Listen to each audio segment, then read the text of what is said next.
എന്ന് പറയുന്നത് തന്നെ സമസ്തൻ്റെ വലുപ്പമാണല്ലോ. നിങ്ങളങ്ങനെ പറഞ്ഞു കിട്ടിയല്ലോ, അൽഹംദുലില്ലാ. ഏതായാലും അപ്പം ഞാൻ പറഞ്ഞു വന്നത്, പിന്നെ നിങ്ങൾക്ക് ബുദ്ധിമുട്ടില്ലെങ്കിൽ നിങ്ങൾ ഇങ്ങനെ കൂടെ ചെയ്ത് നോക്ക്. എങ്ങനെ? കുളിച്ചിട്ടൊരു 10 മിനിറ്റ് ചുമ്മാ ഇരിക്കും. ആ സമയത്ത് പത്രം വായിച്ചോളി. പത്രം ഇങ്ങനെ ഒച്ചത്തിൽ ദിനേശ് കൂടി കമ്പനി ഒന്നല്ലോ ഒച്ചത്തിൽ വായിക്കാൻ, ഇങ്ങനെ നോക്കിയാൽ മതിയല്ലോ. അല്ല പുറത്ത് ഹമ്മാമ് പറഞ്ഞോ? ഞാൻ പറഞ്ഞില്ലല്ലോ. കുളിച്ചിട്ട് പുറത്തിറങ്ങി ഒന്നാവില്ല ഒക്കെ തോന്നണതാണ്. ഒക്കെ നമ്മൾ ചെയ്ത് നോക്കാത്തത് കൊണ്ട് തോന്നണതാണ്. പിന്നെ ഗൾഫിലാവുമ്പോൾ പ്രശ്നം നിങ്ങൾ പറഞ്ഞൊരു വിഷയം തന്നെ. ഗൾഫിലാവുമ്പോൾ നമുക്ക് ആ ഒരു ചെറിയ ഹമ്മാമും ചെറിയ ബെഡ്റൂമാണ്. എന്നാലും സാരമില്ല, അതൊരു പ്ലാസ്റ്റിക്കിൻ്റെ പാക്കറ്റ് വെച്ച് പുറത്ത് വന്ന് നിന്നോളി, അവിടെ വെള്ളം ഉറ്റിക്കോട്ടെ. സ്ത്രീകൾക്കും ബാധകമാണ്, എല്ലാവർക്കും. ഒന്നാവില്ല. ഇപ്പം നമ്മളിപ്പോൾ പ്രാക്ടിക്കലായി നമ്മൾ ചെയ്ത് നോക്ക്. ഞാൻ പറയാലോ, പിന്നെ ഇപ്പോൾ അടുത്ത് എപ്പോഴും തുമ്മൽ, അലർജി, ജലദോഷമുള്ള ഒരു ഹുദവി ഉണ്ടായിരുന്നു, നമ്മളെ എറണാകുളത്തുള്ളൊരു ഹുദവി ഉസ്താദ്. അദ്ദേഹം എപ്പോഴും നീരിറക്കം, തുമ്മൽ, ജലദോഷമാണ്. ഞാൻ 2 കാര്യങ്ങളാണ് പറഞ്ഞു കൊടുത്തത്. 2 കാര്യങ്ങൾ. മരുന്ന് കൊടുത്തിട്ടില്ലേ? നല്ല പ്രഗത്ഭനായ ഒരു ഹുദവിയാണ്, എറണാകുളം ആലുവയിലുള്ള നല്ല പ്രഗത്ഭനാണ്. ഇന്നിപ്പോൾ തിബുനവിൽ ഡോക്ടറേറ്റിന് വേണ്ടി അദ്ദേഹം സ്റ്റഡി ചെയ്യാണ്. അദ്ദേഹത്തിന് കിട്ടിയ ഫിസിക്കൽ ഗുണം കൊണ്ടാണ്. എപ്പോഴും നീരിറക്കം, തുമ്മൽ ഭയങ്കര പ്രശ്നമാണ്. ഞാൻ പറഞ്ഞ 2 കാര്യം ചെയ്യണം. ഒന്ന്, തൊലി കളയാണ്ട് ഗോതമ്പ് കഴിക്കണം. തൊലി കളയാതെ കുത്തി വെളുപ്പിക്കാതെ ഗോതമ്പ് സ്ഥിരം ഏതെങ്കിലും ഒരു നേരം കഴിക്കണം. കുളിച്ചാൽ തല തോർത്താൻ പാടില്ല. അയാൾക്കിപ്പോൾ തുമ്മലില്ല, ജലദോഷമില്ല, നീരിറക്കമില്ല.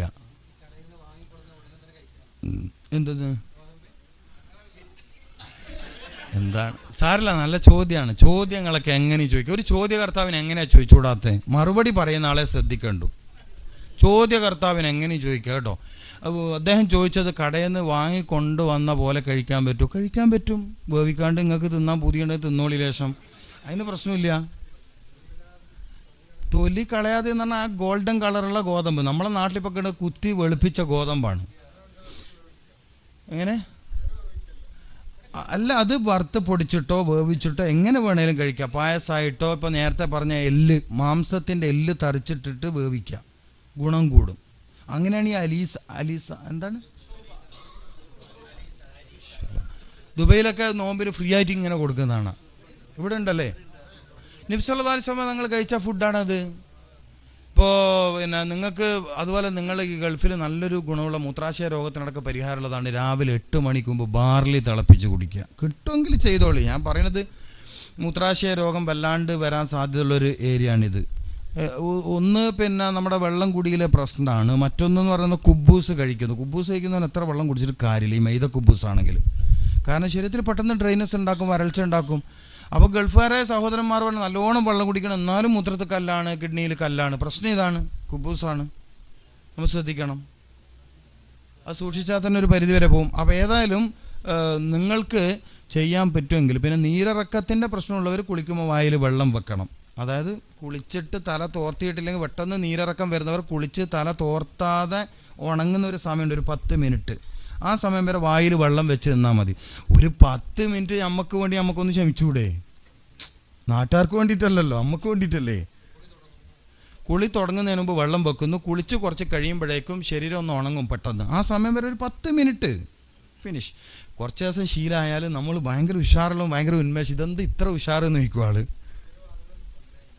നിങ്ങൾ പുറത്തിറങ്ങിയത് കുളിച്ചിട്ട് അവിടെ നിൽക്കരുത് എന്ന് നിങ്ങളോട് അതല്ലേ പറയും. നിങ്ങൾ കൂടുതൽ ബാത്റൂമിൽ നിൽക്കരുത്, ഹമാമിൽ കൂടുതൽ നിൽക്കരുത്. കുളിച്ചിട്ട് വന്നിട്ട് വെള്ളം നിങ്ങൾക്ക് അഥവാ നിലത്താകുമെന്ന് ബുദ്ധിമുട്ടുണ്ടെങ്കിൽ എന്തിനെല്ലാം നമ്മൾ പ്ലാസ്റ്റിക്കിൻ്റെ പാക്കറ്റ് ഉപയോഗിക്കുന്നത്? ഒരു പ്ലാസ്റ്റിക്കിൻ്റെ പാക്കറ്റ് നിലത്ത് വെച്ച് അതിൽ നിന്നാൽ പോരെ? ഇതൊക്കെ ഞാൻ പറയണ്ടില്ലല്ലോ, നമുക്ക് തന്നെ ആലോചിച്ച് ചെയ്യാലോ. ചെയ്തു നോക്കി, അൽഹംദുലില്ലാഹ്, അല്ലാഹു കബൂൽ ചെയ്യട്ടെ. അങ്ങനെ ചെയ്താൽ ഗുണമുണ്ടാവും. മാത്രമല്ല, ഹൃദയത്തെ ശക്തിപ്പെടുത്തുന്ന സ്റ്റെനോയിൽ സെല്ല് എന്ന് പറഞ്ഞൊരു സെല്ലുണ്ട്. ഈ സെല്ലിനെ ശക്തിപ്പെടുത്താൻ വേറൊന്നിനും കഴിയില്ല. ഈർപ്പമുള്ള നെഞ്ച് ഉണ്ടാവണം. അതായത് തലയും നെഞ്ഞും നനഞ്ഞിട്ട് കുറച്ച് നേരം ഉണ്ടാവണം ഓരോ ദിവസവും. എങ്കിലേ സ്റ്റെനോയിൽ സെല്ല് ശക്തിയാവും.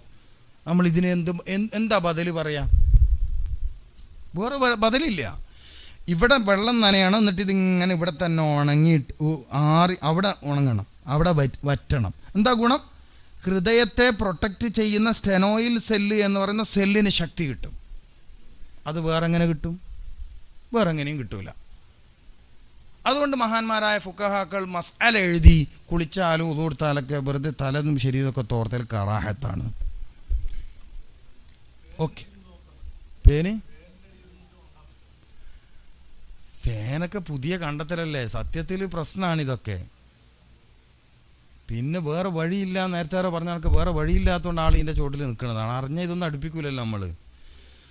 വേറെ വഴിയില്ലാത്തതുകൊണ്ട് നമ്മൾ ഇതിൻ്റെ ചോട്ടിൽ നിൽക്കണമല്ലേ.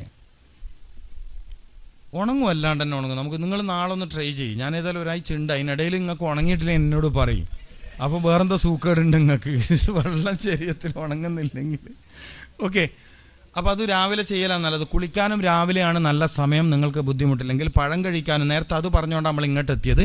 പഴം കഴിക്കാൻ ഏറ്റവും നല്ല സമയം രാവിലെ സുബ്ഹ് നിസ്കരിക്കുന്നതിന് മുമ്പാണ്. ഫജ്റു സാദിഖിൻ്റെ സമയമാണ്. എല്ലാ വസ്തുക്കളിലും അതിൻ്റെ ഗുണം ഏറ്റവും ഉയർന്ന നിലവാരത്തിൽ നിൽക്കുന്ന സമയം പ്രഭാതത്തിൽ, അതായത് പൂർവ്വ പ്രഭാതം എന്ന് പറയും, ഏർലി മോർണിംഗ് എന്ന് പറയും, ഫജ്റു സാദിഖ് എന്ന് പറയും. ഭാരതീയരൊക്കെ അതിന് ബ്രഹ്മമുഹൂർത്തം എന്നാ പറയാം, ബ്രഹ്മമുഹൂർത്തം എന്നാ പറയാം. ഏതൊരു വസ്തുവിൻ്റെയും ഗുണം ഏറ്റവും ഉയർന്ന നിലവാരത്തിൽ നിൽക്കുന്നത്. രോഗം മാറാൻ മരുന്ന് കഴിക്കാൻ തിബ്ബുൻ നബവി പറയുന്ന സമയം സുബ്ഹി ബാങ്ക് കൊടുക്കുന്നതിന് മുമ്പാ. മനസ്സിലാവുണ്ടോ? രോഗം മാറാൻ മരുന്ന് കഴിക്കാൻ വേണ്ടി തിബ്ബുൻ നബവി സജസ്റ്റ് ചെയ്യുന്ന ടൈം, നിർദ്ദേശിക്കുന്ന സമയം രാവിലെ 4 മണി, 5 മണി, 6 മണി, 7 മണിക്ക് ക്ലോസ്. പിന്നെ മരുന്നില്ല.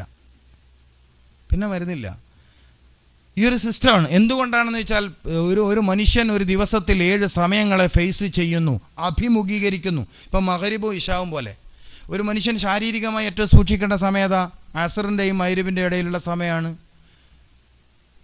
അസറിൻ്റെയും മഗ്‌രിബിൻ്റെയും ഇടയിലാണ് ഏറ്റവും കൂടുതൽ അപകടം വരാൻ സാധ്യതയുള്ളത്, മാനസിക രോഗം വരാൻ സാധ്യതയുള്ളത്, തലരോഗങ്ങൾ വരാൻ സാധ്യതയുള്ളത് അസറിൻ്റെയും മഗ്‌രിബിൻ്റെ ഇടയിലാണ്. മിക്ക ആളുകൾക്കും മാനസിക രോഗം പിടിക്കണം ആ സമയത്താണ്. ഓക്കെ, എന്നതുപോലെ ഏറ്റവും നമുക്ക് ഗുണം കിട്ടുന്ന സമയം ഏതാ? സുബഹിൻ്റെ മുമ്പുള്ള 4 മണിൻ്റെയും 5 മണിൻ്റെയും ഇടയിലുള്ള സമയം. ആ സമയത്താണ് മുഹമ്മദ് റസൂലുള്ളാഹി സ്വല്ലല്ലാഹി അലൈഹി വസല്ലം തങ്ങൾ അല്ലാഹുമ്മ ഇജ്അൽ ഫീ ഖൽബി നൂറ, എൻ്റെ ഹൃദയത്തിലേക്ക് നീ പ്രകാശത്തെ ചൊരിഞ്ഞേറണം, പ്രകാശമയമാക്കണം. രക്തത്തിലൂടെ സഞ്ചരിക്കുന്ന നരമ്പുകളിലൂടെ സഞ്ചരിക്കുന്ന രക്തത്തിൽ പ്രകാശ ഗുണമുള്ളതാവണം. രക്തത്തിൽ ഇരുട്ട് കയറലാണ് രോഗം. അൽ മറളു ദുൽമത്തുൻ, രോഗമെന്ന് പറഞ്ഞാൽ ഇരുട്ടാണ്. അശ്ശിഫാഉ നൂറാനിയത്തുൻ, ഷിഫ എന്ന് പറഞ്ഞാൽ പ്രകാശവൽക്കരണമാണ്. ലോകത്തെ വൈദ്യശാസ്ത്രത്തിൻ്റെ വിഷയത്തിൽ വിസ്മയിപ്പിച്ച 17ാമത്തെ വയസ്സിൽ ഏറ്റവും വലിയ നോബൽ സമ്മാനം നേടിയ, ലോകത്തെ അത്ഭുതപ്പെടുത്തിയ മഹാൻ ഇബ്നു സീന റഹ്മത്തുള്ളാഹി അലൈഹി 17ാമത്തെ വയസ്സിൽ ലോകത്തെ അത്ഭുതപ്പെടുത്തിയ മഹാനാണ്. 17ാമത്തെ വയസ്സ്. പ്രിൻസ് ഓഫ് മെഡിസിൻ എന്ന അവാർഡ് അദ്ദേഹത്തിന് നൽകി. പ്രിൻസ് ഓഫ് മെഡിസിൻ എന്ന അവാർഡ് നൽകി ലോകം അദ്ദേഹത്തെ ആദരിച്ചു. ഇബ്നു സീന റഹ്മത്തുള്ളാഹി അലൈഹി തങ്ങൾ അദ്ദേഹം പറഞ്ഞു, ശരീരത്തെ നിങ്ങൾ പ്രകാശമുള്ളതാക്കുക, പ്രകാശ ഗുണമുള്ളതാക്കുക. എങ്ങനെ നടക്കുമെന്ന് വെച്ചാൽ പഴം രാവിലെ കഴിക്കുക. പഴത്തിൽ, വെള്ളത്തിൽ. ഇപ്പം നമ്മളൊക്കെ നാട്ടിലൊരു വിശ്വാസമുണ്ട്. നമ്മളെ തളിപ്പറമ്പ് ഭാഗത്തൊക്കെ ഉണ്ട്. ഞാൻ തളിപ്പറമ്പിലാണ്, നമ്മളെ കുപ്പത്തിനടുത്ത് കുറ്റേരിയാണ് ഞാൻ, മനസ്സിലാക്കണം. അപ്പോൾ അവിടെയൊക്കെ ഞാൻ കേട്ടത് ഈ ഹജ്ജ് പെരുന്നാളിൻ്റെ അന്ന്, അതായത് ദുൽഹിജ്ജ 10-ൻ്റെ അന്ന് രാവിലെ കോരുന്ന ആദ്യത്തെ ഒരു തൊട്ടി വെള്ളം സംസമാണ്. വേറെ ഏത് നാട്ടിലൊക്കെ പറയാറുണ്ടെന്ന് എനിക്കറിയില്ല. ഞാനിത് കേട്ടിട്ട് ഇതിനെക്കുറിച്ച് ഇങ്ങനെ ആലോചിച്ച് അവസാനം നബി സല്ലല്ലാഹു അലൈഹി വസല്ലം തങ്ങളുടെ വൈദ്യശാസ്ത്രം പഠിക്കാൻ അവസരം കിട്ടുകയും ഓരോ സമയത്തിൻ്റെയും ഗുണങ്ങൾ വേറെ വേറെ തന്നെയാണെന്ന് മനസ്സിലാക്കാൻ കഴിയുകയും രാവിലെ കോരിയെടുക്കുന്ന വെള്ളത്തിന് പ്രത്യേക ഗുണമുണ്ട്. ഫോട്ടോബയോണിക് ഇഫക്റ്റ്, ശരീരത്തിന് ആവശ്യമുള്ള പ്രകാശ ഗുണം വെള്ളത്തിൽ നിന്ന് കിട്ടുന്നത് ഈ രാവിലെ കിണറിൽ നിന്ന് കോരിയെടുത്ത വെള്ളത്തിനാണെന്ന് പഠിച്ചപ്പോഴാണ് പഴയ പെണ്ണുങ്ങന്മാർ പറഞ്ഞ ഈ കാര്യം എനിക്ക് ബോധ്യമായത്. എന്താണ്? രാവിലെ അന്ന് കോരുന്ന വെള്ളത്തിന് സംസം പോലെയാണ്. ഞാൻ എൻ്റെ ഗുരുനാഥനോട് ഈ വിഷയം ചോദിച്ചപ്പോൾ പറഞ്ഞു, എല്ലാ ദിവസവും രാവിലെ ആ ഗുണം വെള്ളത്തിനുണ്ട്. ഏത്? സംസമിൻ്റെ ഗുണം. സുബ്ഹാനല്ലാഹ്, നിങ്ങളൊന്ന് ആലോചിച്ച് നോക്കി. അപ്പം രാവിലെ കോരിയെടുത്ത വെള്ളം കുടിക്കുക. പിന്നെ നമ്മൾ നേരത്തെ ചോദിച്ചു രാവിലെ വെള്ളമല്ലേ, അങ്ങനെ ഒരു വിശ്വാസം